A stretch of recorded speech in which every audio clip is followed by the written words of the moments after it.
Hello, welcome to this special interview. Today we have decided that we will discuss on the activism. Why?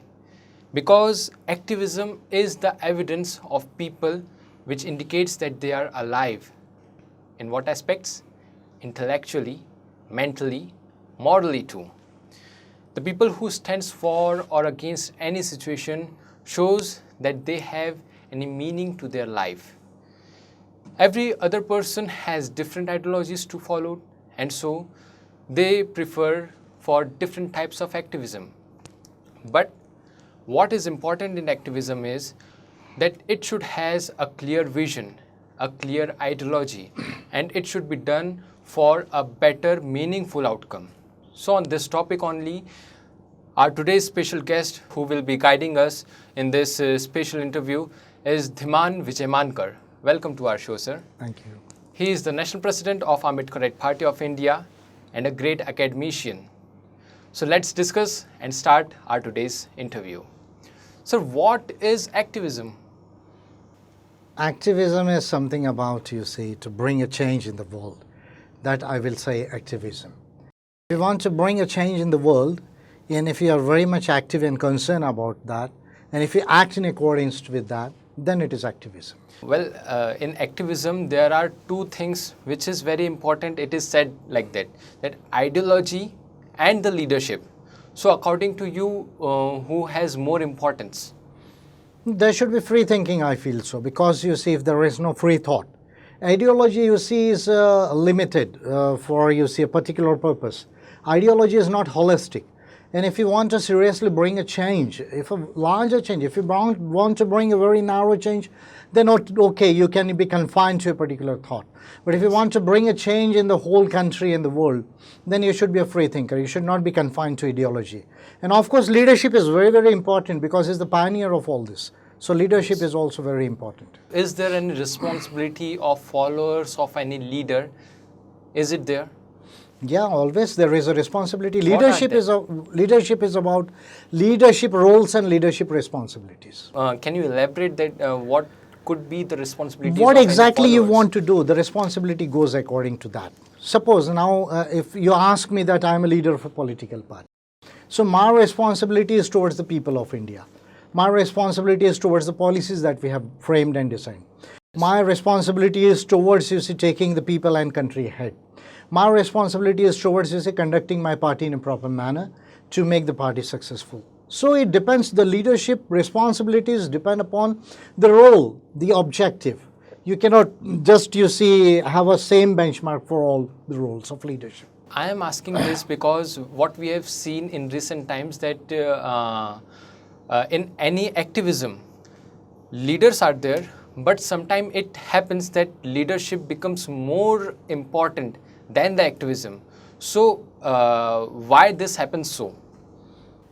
Because the leadership is not very much mindful of where the thing should go.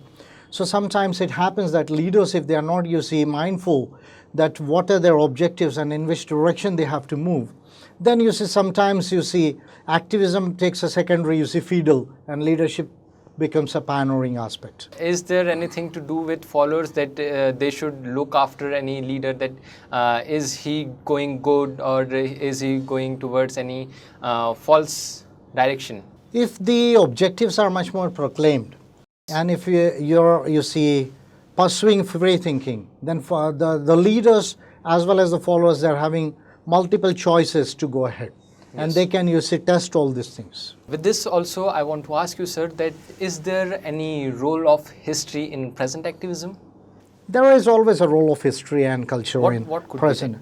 Because human being, it always links the present to the past. So in that way, history has a role to play. Then what sort of a history is there in what geographical and what a cultural context? The roles of history would be different. But human beings, they usually want to understand the things from past to present. As we are seeing that we are living now in 2020 and we are talking about artificial intelligence, now in this time we are having this much of craze of internet and social media. So how should be new era's activism? The new eras of activism should adopt modernity and the modern tools also. Means what aspects should it consider in activism if anyone is opting for emerging as a new activist? Now, if you want to ask me in the perspective of modernity, then you see modernity is not only about adopting the technology. Modernity is also about, you see, adopting the modern values also. The modern values of the world, free thinking, free society, then human rights. You see, these are all, you see, the modern values of the world, democracy, rule of law. These are all modern values. So gender rights, then the rights of the LGBTs, these are all modern values. So these modern values should be adopted by the activism. As we are talking about activism, I want to know that we see many kinds of activism in the world, like it may be hunger strike, it may be rallies, it may be street marches, it may be just speaking and organizing seminars on particular ideologistic ideas and etc. So how you prefer that this can be idealistic activism? They can be used in different contexts. All this what you have named or enlisted, they can be used in different contexts. So all of them are having a limited role to play. Apart from that, politics is also an activism. Since you are talking about politics, what should be the new politics? The new politics should be based on the policies. It should be for the public good and public welfare. That is a new politics. New politics should speak about science. Politics should speak about, you see, humanity. New politics should speak about human rights and rule of law and constitution. New politics should speak about, you see, transforming contemporary capitalism. This is all, you see, what new politics should deal with. So as you are saying that there is a major role of leadership. So what do you mean by intellectual leadership? Intellectual leadership is one who is very sound in, you see, knowledge, who's having a very vast reading, because without vast reading and understanding, you cannot acquire knowledge. So that is one point. He should be very thorough in studies, a very vast, you see, understanding of the country and the world and the various issues involved.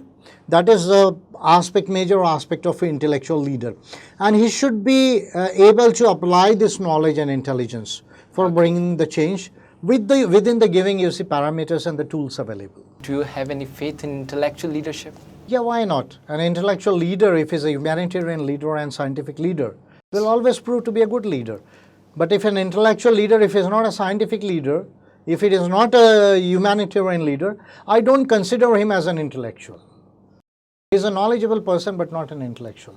An intellectual will always be a scientific person and a humanitarian person. So as you are saying that it must be scientific and humanitarian related leadership.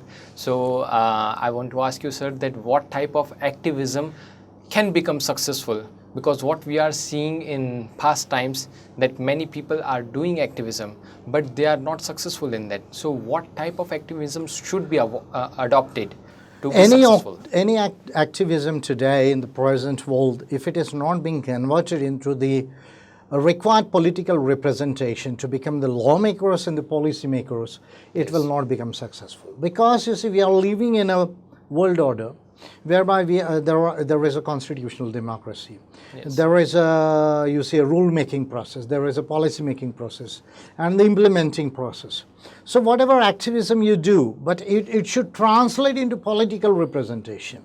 If that is not happening, then the activism may take much more time and may not, you see, bring the changes which were, you see, actually, you see, opine for that particular activism.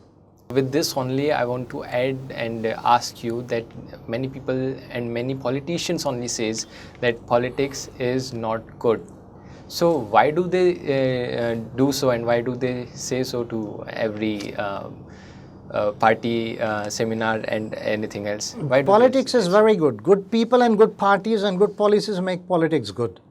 Bad people, bad parties and bad policies make politics bad. Politics is neutral. Politics is about everything. Politics is about policies, public policies. Politics is about public welfare. Politics is about public policies and public good also. So politics has to do everything about the life on earth, human life on earth. It is up to you. How do you conduct the politics? If your politics is based on policies, if the politics is based for public good and public welfare, if your politics is based on science and humanism, on you see constitution and international law and human rights, then the politics would be good. Otherwise, you see, it would turn to be a bad politics. So since you are the leader of Ambedkarite Party of India, national president, so and you are saying about science and humanism, so is it applied in your party too? Yeah, the basis of our party is science and humanism.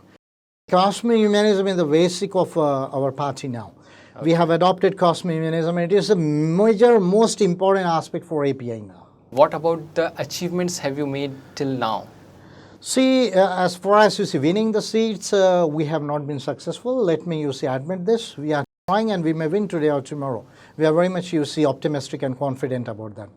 But apart from that, because politics is not only about winning, you see, the seats or losing the seats.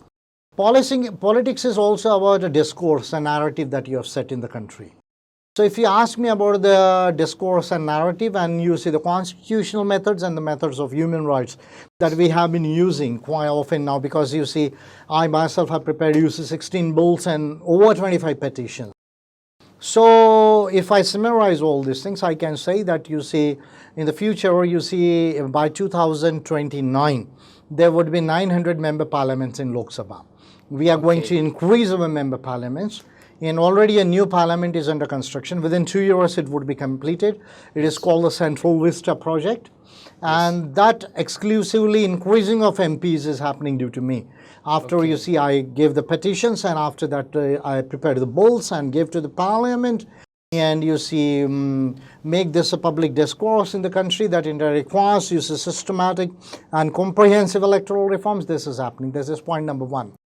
Point number two is that you see, the 2 days, you see, debate on electoral reforms that Parliament undertook somewhere in, I feel, 2019 or 18. I am not certain about the date. It happened due to me. So I forced the Parliament to at least have a debate on electoral reforms in India. Then you see the increase in the SC/ST budgetary provisions. It happened due to me. The gender budget systematically was designed due to me. My petition on UC People's Budget. And you see, first time after signing the Sustainable Development Goals in 2015, all the countries, including India, signed the Sustainable Development Goals.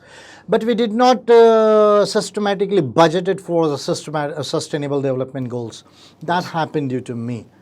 Then you see this land to the landless issue, particularly in the states of Orissa, you see, it started, you see, moving after my petition to the Indian state.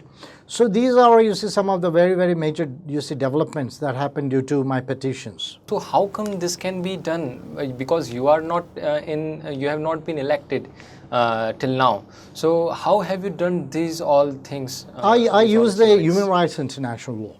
I use the Human Rights International Law and the methods of human rights and the constitutional methods.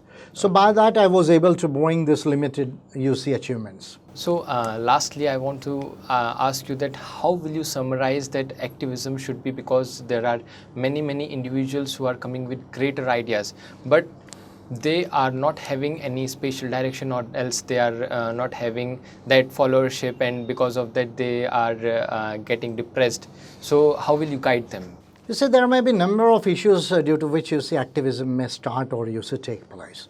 But the activism, if at all, if it wants to bring a greater change in the society, in the country, in the world, then it should be very clear about, you see, the methodology, about the ways. If the methodology and the ways and the institution and organization, these are not clear to the leadership and to the people who want to bring this, you see, change, then activism may not succeed. Point number one. Point number two is that any activism, it should translate into political representation, because in constitutional democracies and rule of law, unless you are having political representation and you don't become lawmakers and policymakers, you won't be in a position to bring a change that is required.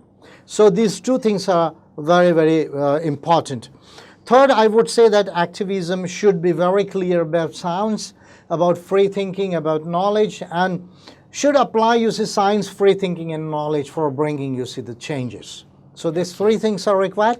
Mere activism for any particular cause, though it may be good in itself, but may not be able to bring a larger change which is required in the world. So are you talking about just India's activism, or it includes It's applicable every- for all over the world. Whatever I've said is applicable to all over the world. This was Dhiman Vijaymankar sir with us, who was guiding us on how should be the activism and the new era's activism, and he was guiding that new emerging activists, how should they drive themselves towards activism. Thank you. We'll be back with the new topic. Till then, stay connected.